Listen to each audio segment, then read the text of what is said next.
The Boy at the Back of the Class is written by Anjali Q. Rauf, and she is a female author who would like to tell you a story about the boy at the back of the class.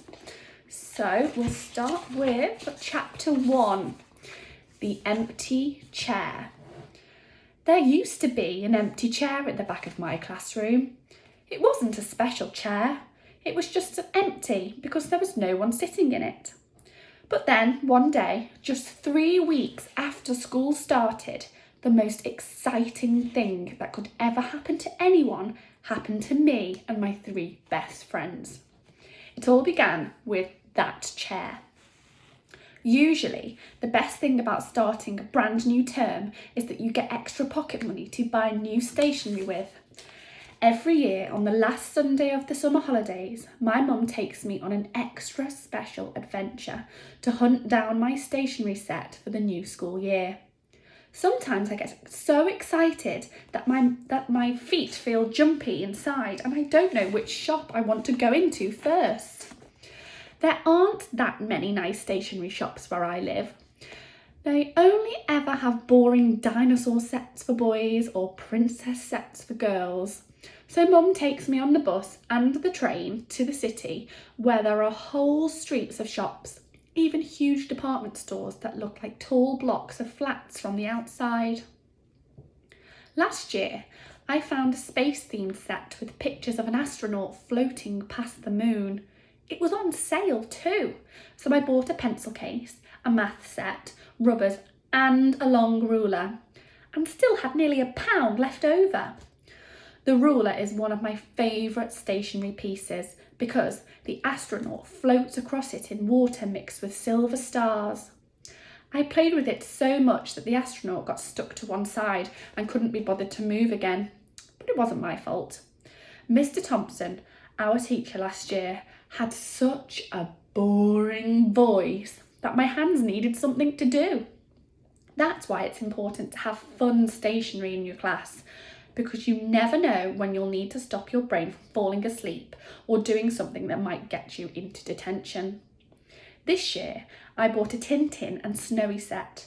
I love Tintin, even though he's the only character in a comic book and isn't real. I want to be just like him when I grow up. I think being a reporter and getting to solve mysteries and go on adventures must be the best job in the world. My mum and dad used to buy me brand new Tintin comic books for my birthdays, and Mum saves all the comics in her library are about to throw away because they're too old or ripped and gives them to me. So I have a whole collection of them now. I've read them all at least 30 times. But I'll have to think of another pet to travel with because I'm allergic to dogs. I don't think cats or hamsters or even trained mice could be half as useful as Tintin's dog, Snowy. And even though I've thought about it for the last year,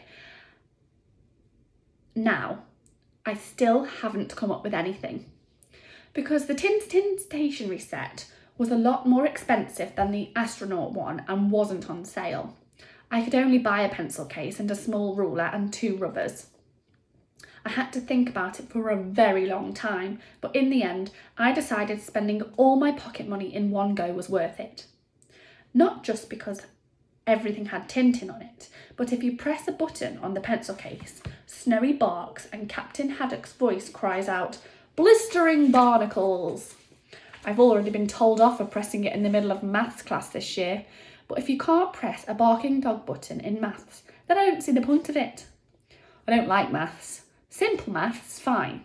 But this year we're learning about long division and square numbers and all sorts of things my brain does not like doing. Sometimes I ask for help, but it's embarrassing putting your hand up too many times to ask the same question. I'm lucky because Tom and Josie and Michael always help me with the things I get stuck on.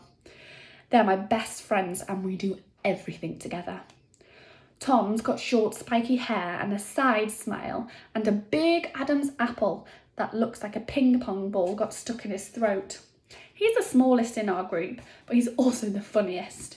He only joined our class last year after his parents moved here from America, but we became friends instantly. He has 3 older brothers who all tease and bully him. Not seriously, only for a joke, but I think they steal his food too, which is why he's so skinny and always super hungry. I once saw him eat a whole pizza with extra toppings and a double cheeseburger for lunch and still not be full up. So I hide my snacks and chocolate bars from him when I can. Josie has large brown eyes and at least 1,000,000 freckles across her face. She's tall and gangly and is always chewing her hair. She's the fastest girl in our year and can kick a football past any goalie from the other side of the pitch. She's the coolest person I know, and I've known her since we were 3. Our mums say we became instant friends the first day we started nursery, so they decided to become friends too. I don't really remember much about myself at that age, but Josie is in all of my school memories. We even got our first detention together last year, all because of a hamster called Herbert. Josie had heard one of the upper school bullies say that he was going to flush our class hamster, Herbert, down the toilet at home time.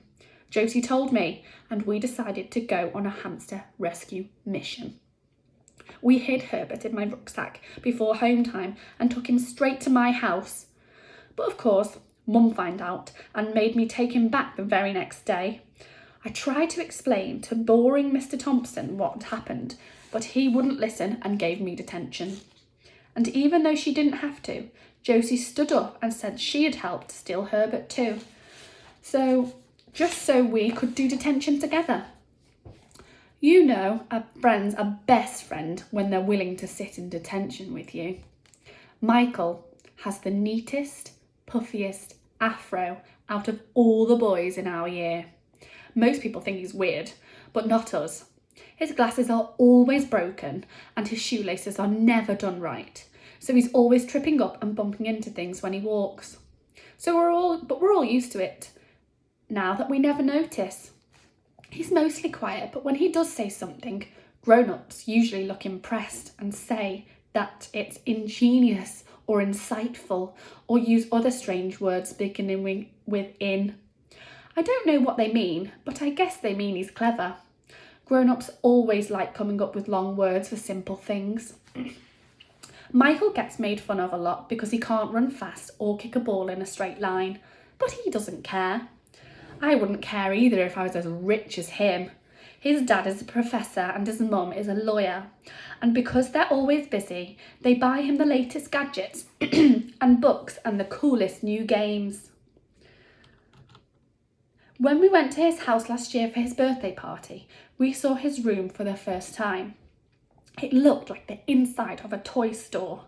I think it must be easier not to care about what people think of you when you've got that many toys in your life.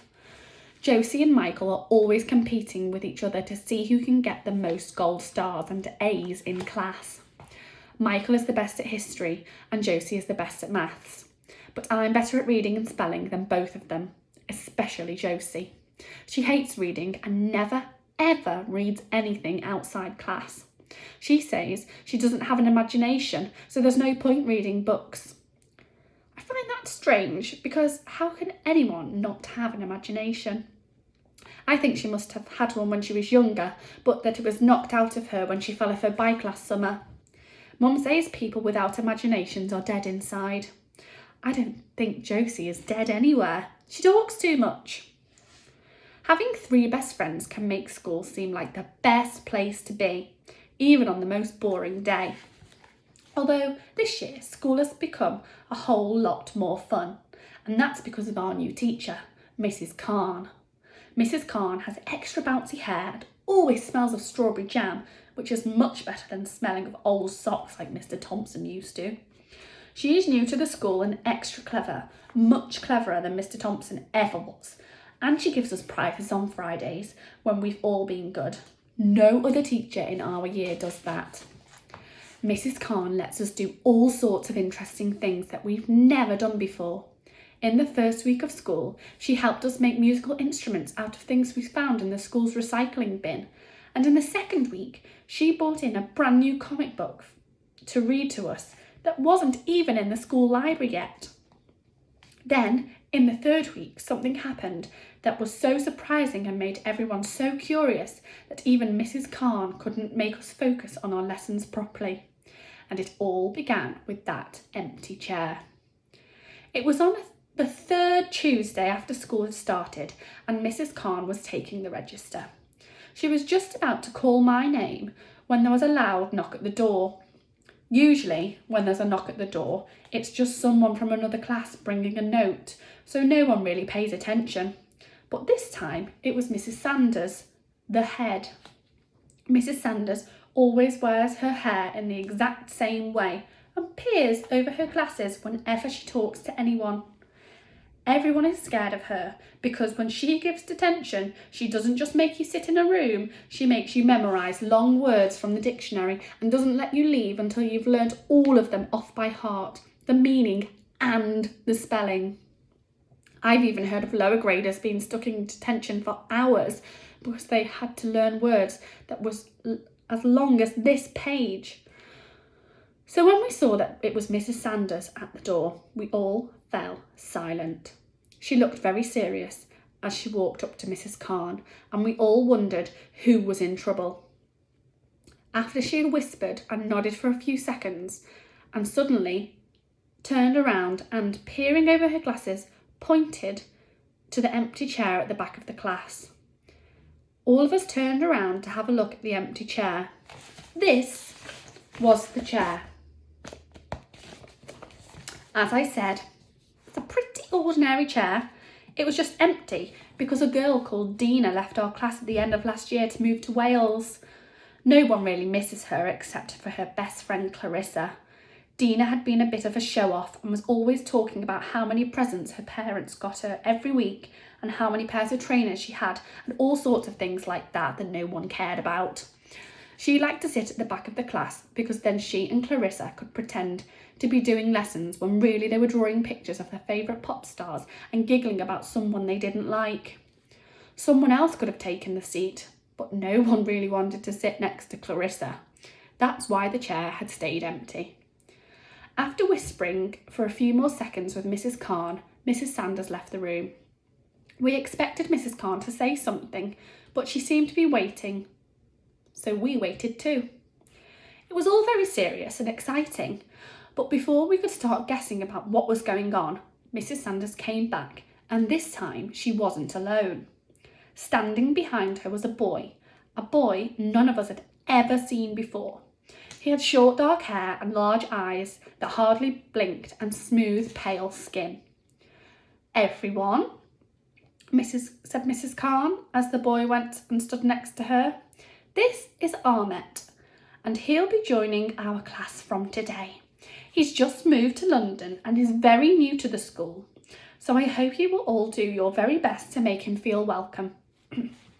We all watched in silence as Mrs. Sanders led him to the empty chair. I felt sorry for him because I knew he wouldn't like sitting next to Clarissa very much. She still missed Dina, and everyone knew she hated boys. She said they're stupid and smell. I think it must be one of the worst things in the world to be new to a place and have to sit with people you don't know, especially people that stare and scowl at you like Clarissa was doing. I made a secret promise to myself right there and then that I would be friends with the new boy. I happened to have some lemon sherbets in my bag that morning and thought I would try and give him one at break time, and I would ask Josie and Tom and Michael if they would be friends too. After all, having 4 new friends would be much better than having none, especially for a boy who looked as scared and as sad as the new one sitting at the back of our class.